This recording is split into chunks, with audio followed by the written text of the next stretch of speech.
Hello guys, मैं पंकज कुमार स्वागत करता हूं आपके अपने चैनल सिविल स्टडी ग्रुप पर। तो दोस्तों, आज हम सीखने वाले हैं शून्य कोटि की अभिक्रिया तथा शून्य कोटि की अभिक्रिया के लिए वेग स्थिरांक के लिए व्यंजक, यानी शून्य कोटि की अभिक्रिया के वेग स्थिरांक के लिए वेग व्यंजक यानी हम सीखने वाले हैं।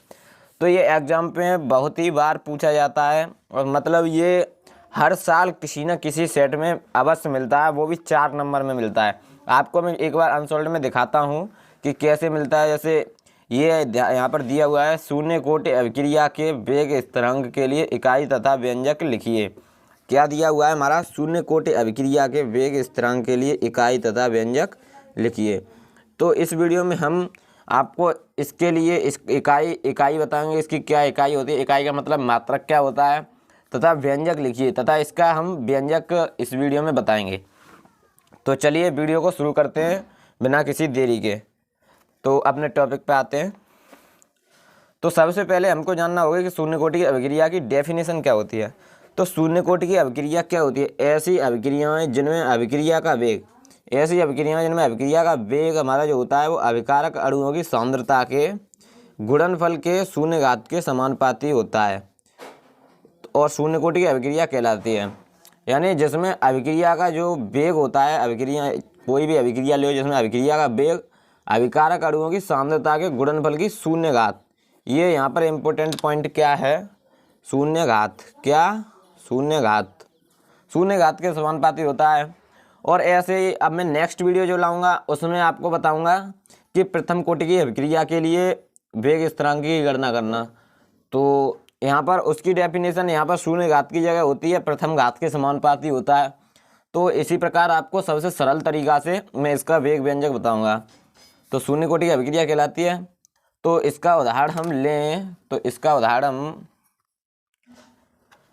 जैसे N2 + 3H2 = 2NH3। N2 क्या होती है? हमारी nitrogen gas, N2 nitrogen gas और H2 हाइड्रोजन गैस। यदि हम नाइट्रोजन और हाइड्रोजन गैस को मिलाते हैं तो क्या निर्माण होता है? अमोनिया का निर्माण होता है। तो यहाँ पर जितनी भी हमारी गैसें हैं वो सभी शून्य कोटि की होती हैं, जिनकी कोटि जो होती है वो शून्य होती है। जितनी भी गैसें लो आप, कोई भी gas, chlorine gas, hydrogen gas, oxygen gas, सभी की कोटि क्या होती है? हमारी शून्य होती है। तो चलिए अब हम क्या सीखते हैं? शून्य कोटि की अभिक्रिया के वेग स्थिरांक के लिए व्यंजक। तो इसके लिए हम सबसे पहले क्या करते हैं? सबसे पहले हम एक कोई अभिक्रिया मान लेते हैं। जैसे माना कोई अभिक्रिया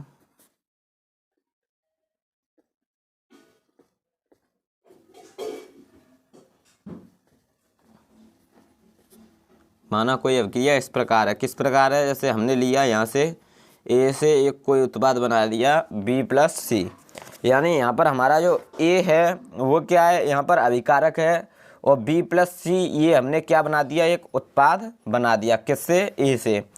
तो यहाँ पर शून्य कोटि की परिभाषा के अनुसार हमारा क्या होता है? हम यहाँ पर लिखेंगे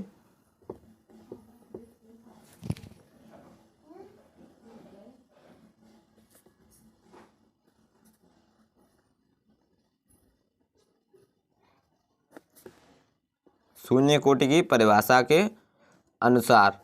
और हम बताएं कि शून्य कोटि की जो अभिक्रियाएं होती हैं उनमें अभिक्रिया का वेग अभिकारक अणुओं की सांद्रता पर निर्भर नहीं करता है। तो इतनी बात आपको समझ आई होगी। तो अभिक्रिया का वेग हमारा क्या होता है?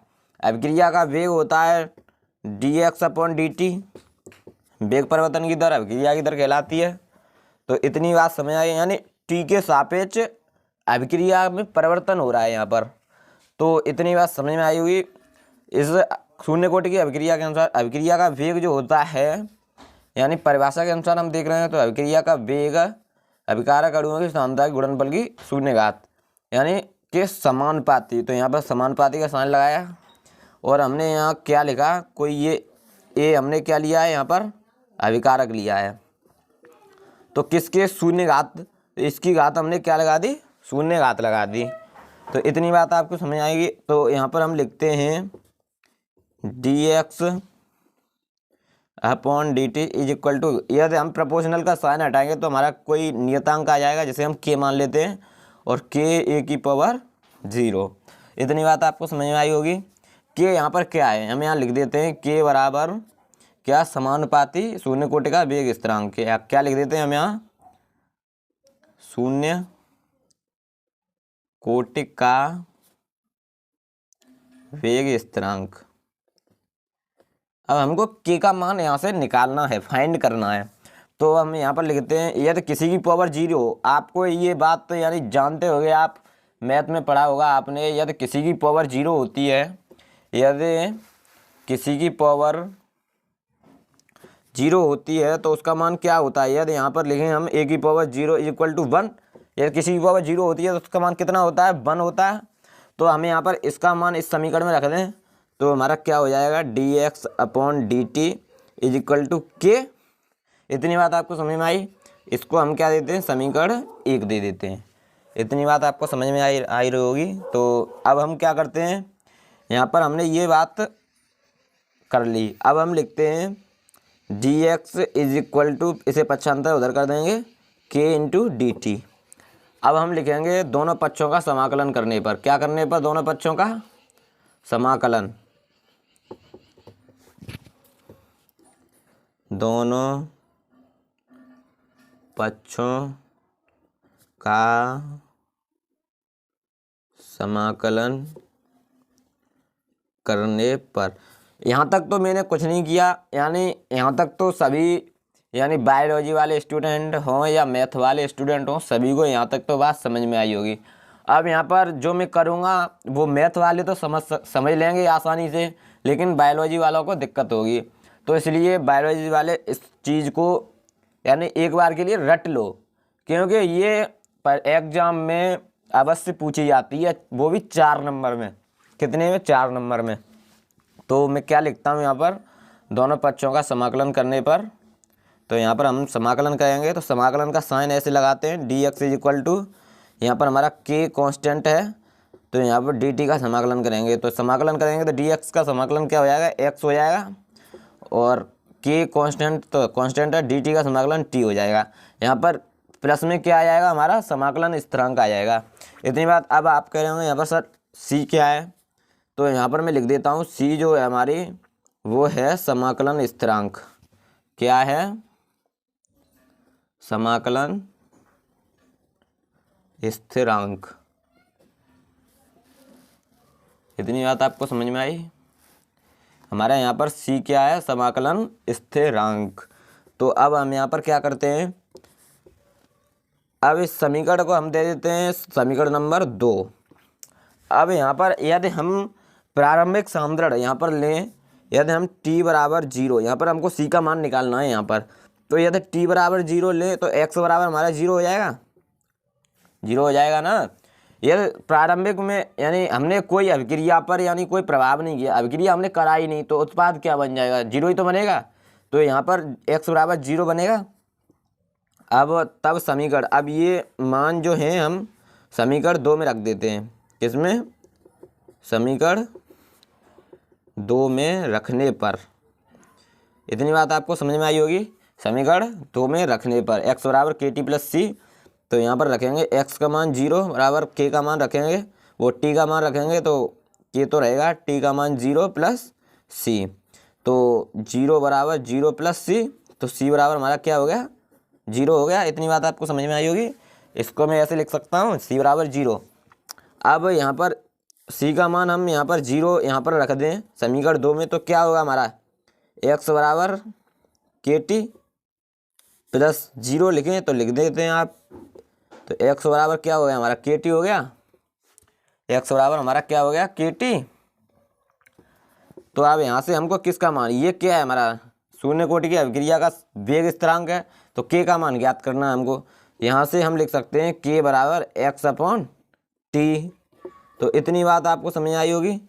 और x हमारी यहाँ पर क्या है, इसका मात्रक इकाई पूछी है, तो यहाँ से हम इकाई इसकी डायरेक्ट लिख सकते हैं।